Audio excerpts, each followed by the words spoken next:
And I think that I've really taken away just sort of the bright spark and the joy that Jeanette brings to the table. So thanks, Jeanette. Appreciate you. There you go, giving gratitude, taking the lessons, applying them immediately. So hi, everyone. My name is Amy Posey, and I am grateful to be with all of you today to talk a little bit more about the neuroscience of thriving through change. Thank you for having me today. Thanks for listening. More about me in a second, because really I want this to be a bit more about you. So first off, let's just check in. Part of it is we've got this great opportunity to come together. I want to check in and see one word about how you're feeling. Are you joyful? Do you have gratitude? Put it in the chat box. Do you feel tired or optimistic or energized or excited? I think it's always important to sort of check in. Put it in the chat box. How are you feeling right now? What's one word to describe how you're feeling? All right, good. Honored, curious, energized, hopeful. Asha, you can have 2 words. That's fine too. I'm I think it's great. So some really great things in the chat going on. Inspired, excited, optimistic, but drained, right? Sometimes these conferences, you put too much in your brain. I totally agree.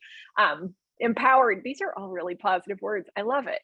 So a brain-based approach to thriving through change, not just managing or surviving through change, means you have to kind of stop and take stock in how you're doing. And we're going to take some time to do that right now. So a little bit more about me before we go too deep. This is me in a very colorful nutshell. Work-wise, I've spent the last 2 decades working with companies on a variety of leadership and development topics. During those times, I've really worked with a lot of people on how to lead change more effectively, both in ourselves as well as the people that we work with. And a decade ago, I figured out, hey, there's some science that goes along with this that can make us more effective in doing it. So I'm going to bring some of that to you today. I'm based in San Jose, California, in the middle of Silicon Valley, a place that certainly has had its own share of major changes. I run my own company called Super Mega Boss, which hopefully stops you in your tracks. It's an interesting experiment that I'm doing on development. I love to write and work with organizations and people to be more effective using neuroscience. I've also written a book about what I like to do outside of work and blending it with work. Outside of work, I'm a bit of an adventurer. To paraglide, I love to climb mountains, and I wrote a book called Wild Success. So if you like what I said in these next 20 minutes, go pick that up, because it's a good time. And so I'm excited to be with you to talk a little bit more about change, because we've all kind of been through it the last 2 years or so, haven't we? Before we begin, though, I'm going to tell you a little bit of a quick story. Actually, 2 stories. They're short. First is how these ideas came into play. So in 2014, HP, the computer company, was splitting its organization into 2. And they had a 12-month time frame to do it. And so there was a ton of uncertainty and change was happening. And they brought me in to create a brain-based program for leaders that would equip them with some tactical tools to help them not just survive the split, what was happening, but to do it well, to actually thrive through it and not just sort of survive what was happening. And I've adapted that program since then, and this is sort of the result of that. And I feel like the acceleration of change is really amplified in the last 7 years, and it's really shown no signs of stopping. And so personally, I've put these tactics in place over the last year during the roller coaster of change that COVID has brought, but also change can feel a bit like grief when you lose things. And so I unfortunately had my father pass away at the end of 2020, and it was a hard year, and I feel like grief and change are difficult. So personally, I've worked through doing a lot of reframing and working through my own emotions so that these changes, using these exact tactics, have helped me both in my personal life and my professional life. So keep that in mind as I talk through some of these ideas. So again, thinking about change, what has changed for you in the last 12 months? It's probably easier to list what hasn't changed, right? But just put it in the chat box. And thanks for the virtual hug, Pragya. Grief is hard. And so what has changed for you all in the last 12 months? As a leader and an emerging leader, right? We don't always get time to pause and reflect. I want to give you that minute right now to think about, like, what's changed? a lot of jobs, new relationships, becoming managers, having a baby, working from home with babies, tough things to do. Both kids got married. Congrats. Change is one thing. Like there's just so much change. You're looking for new jobs, careers changing, the world is changing. It's like, it's easier to list what hasn't.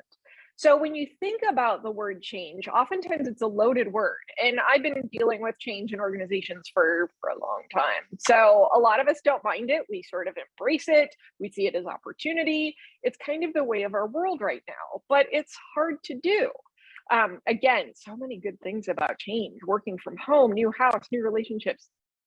Condolences to you, Kabira. I don't want to pass that one by. It's really tough, right? So I feel like the acceleration of change has happened. And so think about not just your mindset, but everyone around you is also going through changes. So like if you're customer facing, what about your customers? Think about someone you've talked to this week. Where are they with change? How are you shifting your conversations with others, with teammates, with yourself? To me, recognizing and being intentional with your behaviors can help you thrive through change, not just survive. So I've broken it up into sort of 3 areas. What's going on in your brain when you go through a change, what you can do actively to thrive and not just survive, and then how you can help others through change. So let's dig in to what's going on in your brain a bit, shall we? Okay, who knows what this is? Who knows this magical machine? Who's familiar with this? I know we're talking about alpacas, which I also love. Let's put an alpaca in an fMRI. Yes, those of you got it. It's an MRI machine, a functional magnetic resonance imaging machine, and it's used to measure blood flow to body parts, including your brain. They do it by magnets. Has anybody ever been in one? It sounds like Pamela has. Very loud, makes you feel claustrophobic. Brandy, you got it in a nutshell. It is not a pleasant experience. So I'm very grateful that people go into these machines and get these things measured. Good luck tomorrow on yours, Mark. It's really loud. It's very valuable. It gives us lots of information. It allows us to look inside and see what's happening. And so what's happening in the last 5 to 10 years is this equipment's getting better. Doctors and researchers are looking at more interesting information that comes from it. And so from that, I've been able to come up with a framework that can help you understand your own brain a little bit better, because our brains are the most complicated thing in our known universe. That is crazy to me, right? It is the most complicated thing in our known universe. I'm repeating it for those of you in the back. We all get one, but we don't really know how it works. So here's a model. This is just a very straightforward model. It's essentially, if you think about it from a leadership standpoint, there's 4 networks going on here. So you've got 4 networks: default, reward, affect, and control. And so for each of these networks, change impacts you in different ways. So your default network, it's daydreaming, creative thinking, it's sort of your non-focused time. Your reward network, where the good stuff happens: enjoyment, pleasure, gratitude. Affect network is your emotions. So what's going on emotionally with you, your kind of 4 key core emotions. And then last but not least, your control network, which is where you drive your behaviors, you get work done. I call it boss brain.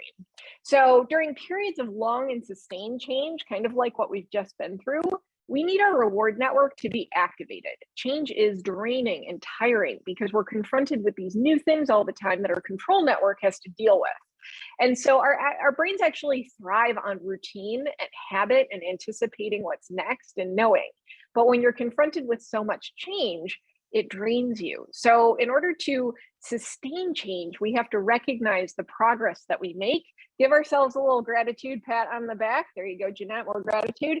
And we have to oftentimes we think about it and we leave the reward piece to the end. You've got to move it up so that you can sustain change over the long term. And even if it's as small as like writing yourself a little note, thinking about, what makes you happy, what brings you joy, and doing more of it when you can during sustained periods of change to get you to the next step is really key during change. The other piece of it is recognizing that change is an emotional process. Sometimes we feel a loss, and that impacts a little piece of our brain called the amygdala. It's about almond shaped. You've got 2 of them, one on either side. And so what happens is when we have a very strong emotional response, such as a negative response to a change that happens in our life, we process these emotions in our amygdala, and it takes away resources like blood flow from our control or thinking network. So we don't focus as clearly. It's called the amygdala hijack, if you've heard that phrase before. So if you felt that during a change, how does it manifest itself in your behavior? So if you felt that, if you felt like, oh, I feel very anxious about something or nervous about a change or angry about a change or sad about a change, what does that look like for you? How is that manifested for you? Put it in the chat box. Let's talk about it. It's important to realize, that change is an emotion and you can't sort of ignore it or brush it to the side, right? Pragya eats junk food. I love it. I like to eat my feelings too. So part of it is understanding and dealing with change often triggers people to go back to survival mechanisms. When their brain is afraid or struggling with dealing with change, that's why at work you might see people not being able to manage their emotions very well. So what are those behaviors at work, right? Thinking about changing how people communicate, lashing out, or maybe even closing up and not talking as much, shutting down. Part of it is you see people stressed out. There's a lot of different responses to dealing with change. You can see people taking action without sort of having a direction to go, just because that feels like, hey, at least I'm doing something. Those actions might be helpful and productive. They might not be, right? So thinking about some of the things that you're doing, checking out the chat box, right? Like eating, like when I'm stressed out about a change, I eat, like that's a behavioral trigger, right? I get nervous. Mark's got stomach pain, looking for solutions, looking for something to do. Pamela's playing Sudoku. Like, I'm just going to avoid it. I'm going to go in my own little land of Sudoku and deal with something I can control, right? These are natural behavioral responses. So part of it is thinking about, okay, if I know that change is an emotional process, maybe if I pay attention to what's going on in my emotions, I'll be able to manage it better and in fact thrive. So let's talk about that a little bit. Let's talk about you. What are some tactics you can put in place to think about how you thrive through change, not just survive? So again, think about your normal response to change. Let's use a work situation. What is it? It probably depends. I always like the phrase, and I remind myself the Bruce Lee, like, be like water, just flow with it. Like, sometimes change happens and it hits you hard. Sometimes it might be a surprise. At the core, again, it's your emotions. So part of it is understanding how emotions play in and what you can do to be able to not prevent them from happening, because they're going to happen, but what can you do? Emotional regulation is one of the best tools that you can use to thrive through change. For many, like I said, you might have fear or anger or anxiety or little things or hungry. Think about the physical feeling of that feeling when change happens to you. It could be, like Mark said, it might be a stomach ache, or you might get warm, your hands get a little sweaty, or your breathing changes. We've got a network system. So when you recognize your feeling and emotion, your body is sending your brain signals. And what you can do is, if you pause during that moment, when you feel the tummy butterflies going, or you start to breathe a little bit differently, right? The interesting thing is, if you can pause and label that emotion, I feel a little anxious about this, I'm a little nervous about what's going to happen, I'm a little mad about that. Not out loud. Don't do that out loud in a meeting. That's awkward. You think about it, you say it yourself, maybe you write it down, a little note to yourself. It allows your thinking brain, your control network, to turn back on, because that's your language processing center getting to work, putting a name to the feelings that you're having, and then being able to reframe it and say, you know what, some positive self-talk going on in my default network. Hey, you know what? I've dealt with this before. I can do it again. I haven't seen this situation, but you know what? I can figure it out. I'm smart. You can reframe it like Allison said, like, I'm nervous and anxious because I'm excited about this. I'm going to make something exciting happen.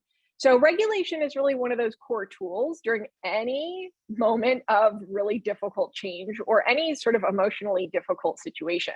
Sounds easy, right? Like, oh, 3 steps, simple. It's not. It's hard. It's very difficult to do in the moment, right? And it takes practice. And so part of it is being able to think about your behaviors, think about your body's reactions. I got a little trick when you're like in a room with other people and you're having those emotions, take a drink. That gives you a split second to be able to label what's going on in your head. That's a fun one. What else is going on? These are just friendly reminders, other tips. Change is difficult in both our brains and our bodies because we are networked. So to expect your brain to just work magically while you're neglecting other parts of your body, it's not going to work. So you know this stuff. This is my helpful reminder. Go outside. Your brain works best outside in motion, thinking about complex things, not inside staring at screens, not moving all day. Don't do that. I know that's most of our jobs. That's the bad news. Get exercise, movement, do it on a regular basis. Fit it in where you can. Don't beat yourself up if you can't. Get 8 hours of sleep a night. Still the recommendation. Eat well, fuel yourself well. And last but not least, mindfulness. It's a multi-purpose tool. Let's talk about it a little bit more. Who here has a mindfulness practice? I see some CBT conversation happening in the chat, makes me very happy. Who here has a mindfulness practice that they do? Anybody do mindfulness? All right, couple people, looks like it. Do some walking, love this, good, fab. All right, so mindfulness, it's all right, don't beat yourself up, Pragya. I get it. So mindfulness is just really paying attention in the present moment. It actually helps you with emotional regulation, paying attention to your thoughts and feelings, primarily through breathing. Everybody close your eyes for a second. We're gonna take a couple of deep breaths and get in the moment. Paying attention to those changes in breathing can help you regulate better. So everybody just close your eyes for a second. Take a deep inhale. Hold it, and an exhale. Take a deep inhale, 2, and an exhale. And an inhale, and an exhale. All right, just a little moment of mindfulness. Give me one word that describes how you feel right now. Put it in the chat box. Well, mindfulness. It's not a lot, just a little bit. Jeanette feels calmer, centered, relaxed, calm. See? Magic. It's magic. A decade ago, if you told me I would be meditating with people on a Zoom, I would have probably not believed you, but it is pretty amazing how just we took 3 deep breaths. Like, it's amazing that gives you the opportunity to manage, be able to control, manage, and think about your emotions, and give yourself that moment, that time and space throughout the day to handle all the things that you have to handle. So again, it doesn't take long. And what's funny is I actually regulated all of you after that, because I asked you for one word to describe how you're feeling. That's a fun trick that you can use on others, because you can actually help people regulate. When you see them perhaps going through it, you can actually help them regulate. So let's talk a little bit more about other people. Now that you've talked about you, a couple of hot tips to remember when you're going through change. Being able to help somebody else regulate means just asking them how they're feeling. Give me one word to describe how you're feeling. Don't tell them how they're feeling. That's a really dangerous path to go down. Just say, hey, what's one word to describe how you're feeling about that? That then, again, gets them out of the emotion, gets them into their thinking process, and gives them one word to regulate. So let's talk about some other things that you can do for people going through change, to lead. Those of you who are emerging leaders, new leaders, this is important. Humans are creative.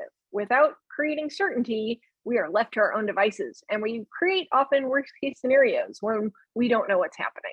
So if you can provide as much information about a change that's happening, great. You can even tell people what you don't know. That also gives people a level of certainty. We love to predict the future, and given gaps in that potential future, we like to fill it in. Again, we're really creative, but sharing what you don't know can also help. Share when you might know information. Even that will help with other people when you're going through a change. Next up, when we go through periods of prolonged change, we get tired.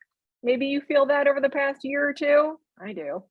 Our ability to grasp and understand information when we have periods of prolonged stress lowers, as much as really like 4 grade levels. So if you graduated college, you're processing at the level of like a high school senior when you go through difficult change. So it's about communicating with people in a more simple way.